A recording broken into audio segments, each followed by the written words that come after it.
What's up, everybody? It's Danny Green here. We're back with more Inside the Green Room. I really wish we didn't have to do this episode at this point, but here we are.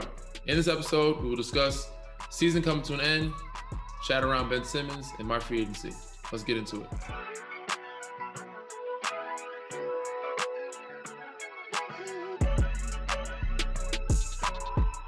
Stick around, you're going to want to hear what Danny Green prioritizes in his free agency. But before we do that, Danny, I guess we are going to talk about free agency because this time around, you're not podcasting anymore after a playoff series win. What are you going to do with all your free time? It's funny you ask, man, because, when things end abruptly, you have no plans. A lot of people canceled or move things till end of July, which we thought we were going to make it to. So today, everybody's like, what the hell do we do? Even last night, George Hill, he's like, I canceled everything. I have nothing to do. So for me, it's strange. It is weird to have this free time, but for me, I do have a lot of things going on. Even though the season ended up, I'm going to take some vacation time, obviously continue to rehab, take care of my body, but I'm finishing building my house in California. I'm also wedding planning, a big thing, and also helping other friends that were getting married, having kids and growing up. I'm trying to attend their weddings and their bachelor parties and, so on and so forth. So I have a full schedule ahead of me in the summer. There's not many off seasons we have, but I'm going to enjoy this as much as I can, but also get a lot of things done, adulting, as you used to say. Speaking of which, since we have a lot of downtime, we're not covering the finals anymore. I know you're used to covering it the past 7 years, the past two years with me. What do you think happened and why we're home early as we are? Well, I'm not the coach, but I do think it is disappointing, Danny. I think when we had Daryl Morey on the show, he talked about, there's a multitude of things that happened. And obviously, we will talk about Ben Simmons. We'll save that for the next segment. But when we did have Daryl Morey on the show, he discussed the trade for George Hill. And while George wasn't great, I don't think he was during the playoffs. I think having that lineup, that two-way lineup where you, George, Tobias, Joel, Ben, where there's great defenders, with no weaknesses offensively, they can space the floor. I think it's just a shame that lineup never hit the floor. And I think, obviously, with you not out there, the rotation shifted. And there's a lot. And listen, man, I don't want to be Doc Rivers. There's a lot of guards on the roster. So Shake Milton deserves some minutes. And then if he's out of rhythm or just not playing well, then he's not in the rotation. Then Maxey plays well. And it's almost like, and I think Doc Rivers actually referred to this in the exit meeting today, the exit interview today. There's just a lot of guards there.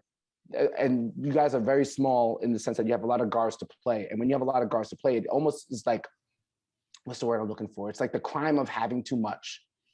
If that makes any, I'm sure that probably makes sense to you. So, there's a lot of things that we could discuss, but I think I couldn't even tell you what went wrong because that's not my job. But I would say my one regret is not seeing that lineup that Daryl Morey told us was the reason he traded George Hill for. The two-way lineup, so Doc Rivers wouldn't have to keep on doing offense, defense subs.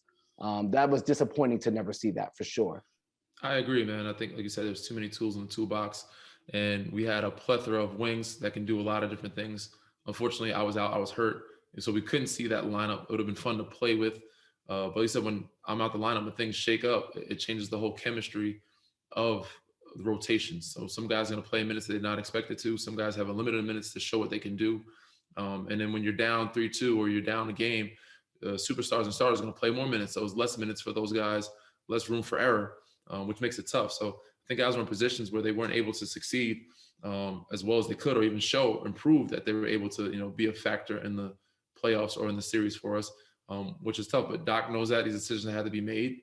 These are tough decisions as a coach. It's hard for me. I would never be. I said that's why I wouldn't want to coach. So Doc has a hard job. It's tough decisions to make.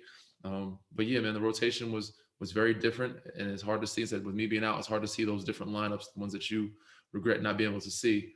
Which was a shame, but said he has a lot on his plate, and hopefully things get back in order next year. They can grow and learn from it as a young group, and hopefully he can lead them in the right direction. Yeah, and I say that I don't necessarily want to point out Doc's rotations because sometimes you still have to execute despite the rotations. But I just look at how you performed last year, and I know sometimes it was hard to get a rhythm because you didn't know if you were going to finish the game, what minutes you were going to play. It's very hard for the role players to be efficient when they're not guaranteed minutes. And then at the same time, too, there's that idea of what Joel Embiid was going through with his knee, not getting the foul calls that Trae Young gets a lot easier on the perimeter, which I know is probably a source of frustration for you guys.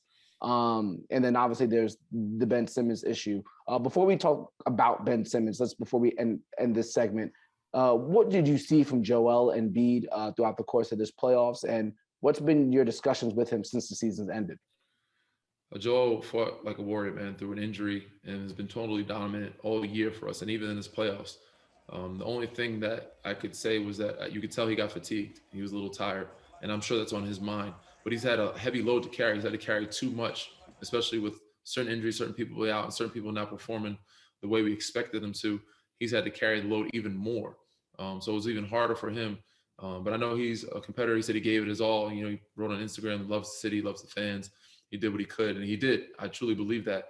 But I know he's going to come back stronger physically, mentally, and even more shape to where he can play 48 and not get fatigued, because they might need him like that next year. But I was just said it was just frustrating and disappointing. I wasn't able to help him and take some of the load off him, but he had a lot going on. But said him and Tobias, Tobias been carrying that load too. You could tell they were exhausted by game 4 or 5 when it came down to the fourth quarter. You could tell their body was just weighing on them. So. But yeah, he's been amazing. Tobias has been amazing. All our guys played well throughout the whole year. As a playoff, some guys said couldn't get a rhythm, find themselves, and kind of got in their own heads a little bit. Yeah, and as you're referencing guys who are getting in their head a little bit, I think it's no surprise that Ben Simmons was fighting some mental demons, particularly at the free throw line. When we come back with Inside the Green Room with Danny Green, we have to talk about it.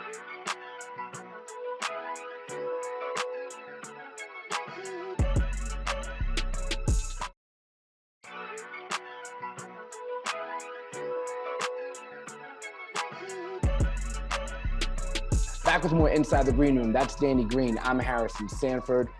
This second round loss to the Atlanta Hawks is a devastating one for the Philadelphia 76ers team and obviously the city of Philadelphia. Speaking of the city of brotherly love, there's not too much love for Ben Simmons after what his performance looked like throughout the entirety of this playoffs, but particularly this series against the Atlanta Hawks. I know, Danny, you were with him. Before we talk about the reaction that he got, what did you see personally from him on the court and off the court in the locker room and things of that nature? I saw a kid that had been going through a lot the whole year, mentally, emotionally, inside, outside, off the court with his family, things back home. And he doesn't necessarily discuss them with us in private, but I knew he was going through a lot. He had some things going on during the season. It might have, come all at once during this time, but you could tell Ben's the type of kid, if he's not encouraged, if he's not pushed or forced to do it, he's not the type to take that risk. Obviously he's a high IQ guy. People think he's low IQ, but you could tell he gets a lot of assists and pushes the pace, and he's, gets paid to do what he does because he's so good at it. Mind you, he doesn't step outside that box because he doesn't, he knows well enough, like, I'm good at this. I don't need to step out. Mind you, it's not like I'm encouraged to do this, so I'm kind of afraid to do this kind of thing. So I think they need, encouragement and some type of push to do that, to not be scared to fail at trying something new. He's just one of those guys. I know what I'm good at, and I don't need to do anything else. So, and when the things that he's doing that he's good at isn't working as well, even though he played defense as well as he could for us and gave us dynamic of assisting the ball and finding guys and pushing the pace, we did need him to attack the rim and be more aggressive. But he felt like he was not getting his touch right, and also at the free throw line, it kind of crept on him mentally to where he wasn't able to get the rhythm he wanted. And once you kind of see a couple go out, it starts, getting at you even more. So it started going downhill. But I think it was a plethora of things that made a domino effect for him to kind of, go into a shell.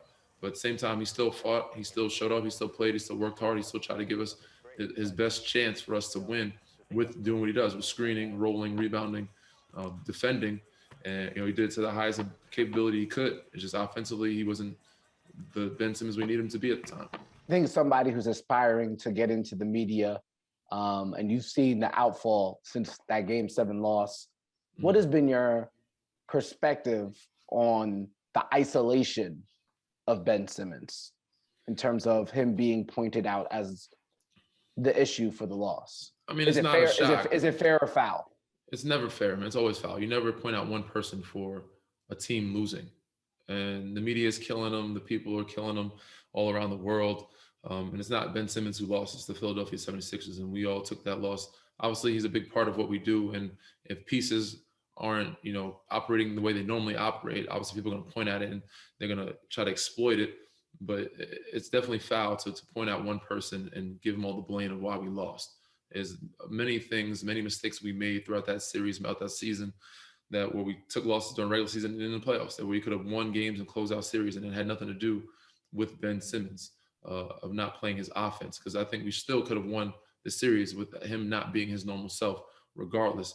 So yeah, definitely think it's foul in every way, shape, or form to try to attack one person. I think it's gonna be tough for him if he is to stay here. The Philly fans are show tough love. So if he were to come back next year, I know we have to come back with a chip on the shoulder and something to prove and to win and earn their trust back to support him. So it's going to be very interesting offseason to see what they do, what kind of moves they make. But I really love to see him come back and actually turn it around for this organization and for himself. So I think Doc Rivers said recently that the plan for Ben was to work on his free throw shooting. What will you tell Ben going into this summer? Because again, this is what I loved about your season. The story is never told after 1 year. The story keeps there's more chapters than one. For sure, and a lot of it's all mental for him, and you could bounce back from it. Same thing I was talking to Matisse about. Matisse is my guy. I see him as like my protege, and I think he could be really good. The guy has a lot of potential, but I'll tell Ben the same. They're probably going to get a shooting coach and work on him and be patient. But it's just a process. Obviously, it's a trusted process here.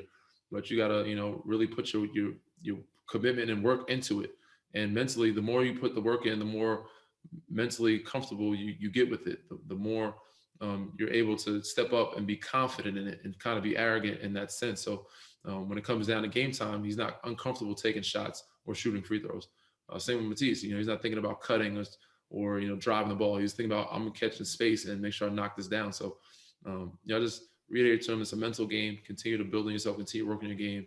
Continue to work on your mental game, because that's the biggest part. And even for me, in the bubble, the hardest thing was guys from mentally and emotionally to stay locked in and to feel comfortable and find themselves. And it took a toll on me, but once I got out and able to recycle, reset, and actually work with Lethal, work with some other coaches, and get a breath of fresh air in a different organization, I was able to refine myself and mentally stay confident, be locked in, and be able to shoot the way I know I'm capable of shooting.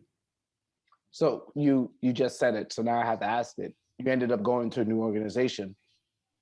Do you think Ben Simmons is on the Philadelphia 76ers next year? I have no idea, man. I sure hope so, and I hope he turns it around to where he's back to Ben Simmons and leading his organization to where they should be.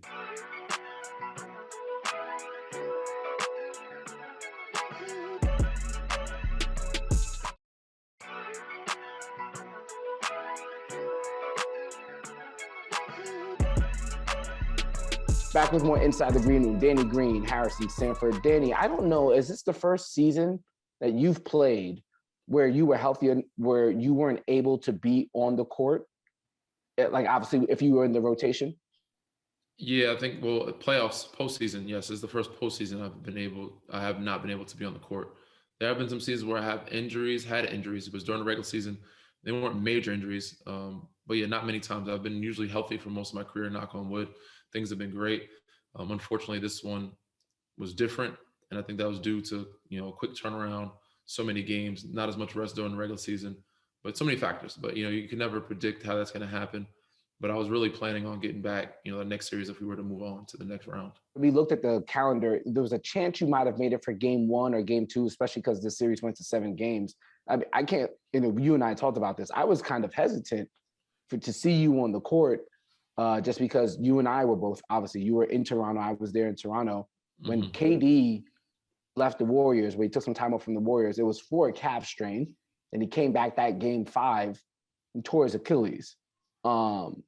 Did that go through your mind? Because I know if they had made it, you would have played. I know you would have. But did that thought go through your mind, having been on the court for that moment? All those thoughts went through my mind. I've seen James Harden recently going through his hamstring, and other guys re-aggravating certain things. So yeah, but I know my body's different. I usually heal pretty well, usually pretty quickly, and pretty durable. Knock on wood, things have been good for me. So yeah, I was definitely in no rush, going to take my time. But the way I was healing, I've been doing rehab still since it's ended. And it's been feeling better. It's been feeling good. And they said it was listed as a grade 2, but it was really a grade 1 because I had 2 grade 1s basically. So 2 grade 1s, which can heal in a week and a half, 2 weeks. But they had it listed as a grade 2 because there's 2 strains in 2 different parts of the muscle. Only reason why they listed as a grade 2, but grade 1s can heal pretty quickly. Even though I said I was going to take it day at a time, and I was obviously being cautious of my health and not trying to re-aggravate it, not having a season injury or injury where it cost me my whole summer in free agency. But me as a competitor, I want to be out there. I want to be my guys. I want to fight, and I thought we had a good fighting chance to make something special happen. So I was going to try to get back as soon as possible. And realistically, I would say game 1 would have been pushing it, but I could have been back game 2 or 3 for sure. I think next series if we would have won.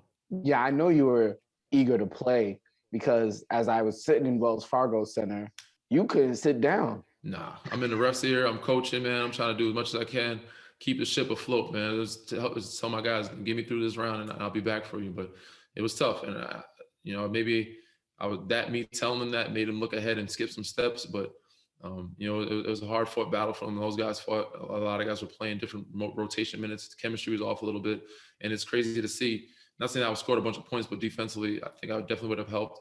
And it's crazy to see no matter who is missing, any piece that's missing changes the whole dynamic of a team.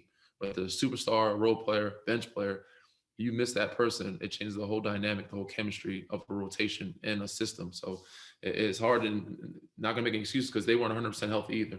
A lot of teams have been under, say, injuries or COVID. A lot of teams have been down. So, it happens, and we weren't the only team to go through that.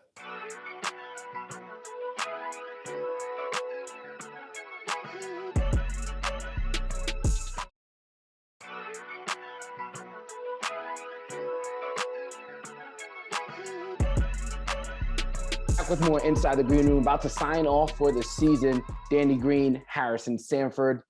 Danny, I must say I am a little upset. And as we talked about this earlier in the show, thought the series could have ended faster and it would have worked out perfectly for Harry, our mutual friend's wedding. That was it was Sunday, the game 7. It did not work out that way. So I went from being the best man at Harry's wedding all the way driving to Philly, only unfortunately to see you guys lose. I know you're planning your wedding yourself, but I was really hoping that I didn't come down after that wedding for a loss. You're not alone, man. I think a lot of us were disappointed, still in shock, still settling in. But big shout out to Harry and Karina. Congratulations. That's amazing. It's huge, man. Sorry that you had to leave the wedding early. Nobody wants to leave a wedding early. I have mine coming up soon this summer. Hopefully you enjoy that one. Hopefully you don't have to leave early. But it sucks that you leave a wedding to go to work, and also go to work to where, it's a disappointment. But, it was a long, hell of a season, but it came to an end abruptly. Nobody expected it.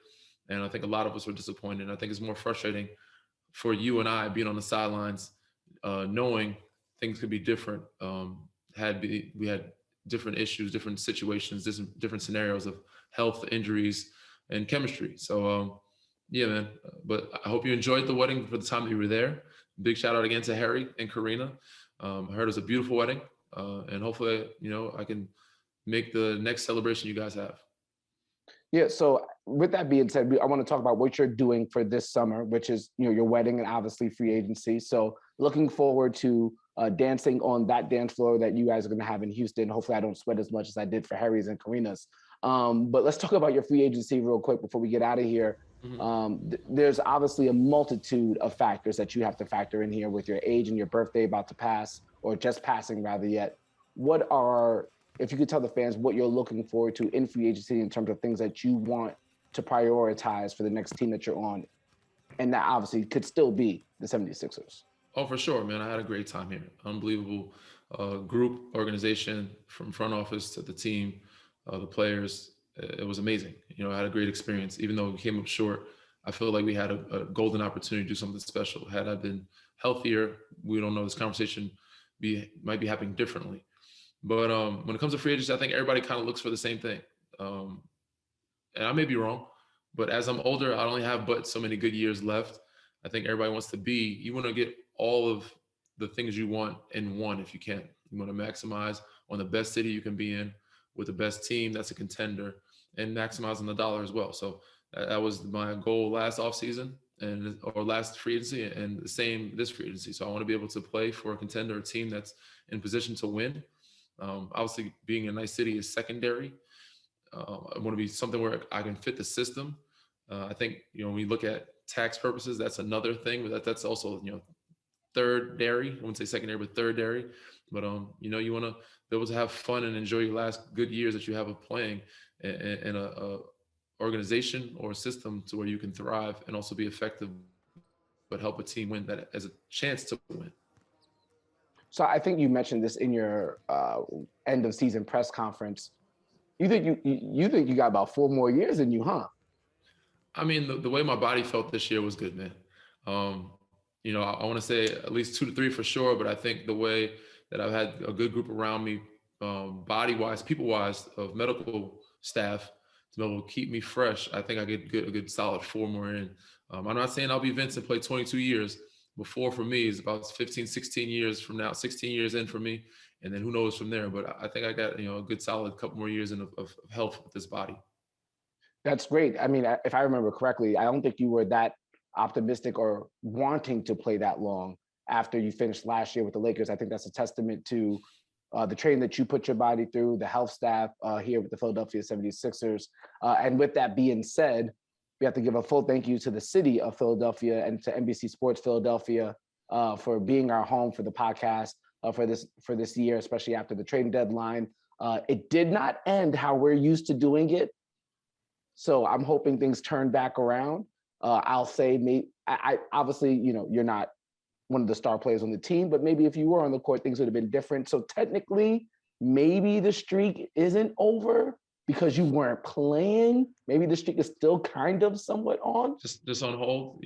I guess that's fair enough. I could say that. We put the streak on hold, but we were 2-0. It would have been nice to go 3-0 right now. We're 2-0-1. I guess we'll put it in the one category of, a delay or a tie or whatever. But it might have been different than had I been playing, but hopefully we keep the streak going next year. But yeah, man, it was just tough to watch, tough to see it go down the way it did. But it happens. It's a part of life. And it's the first. I try to look at things optimistically and in a good way and take a positive things, a lesson learned for a lot of those young guys.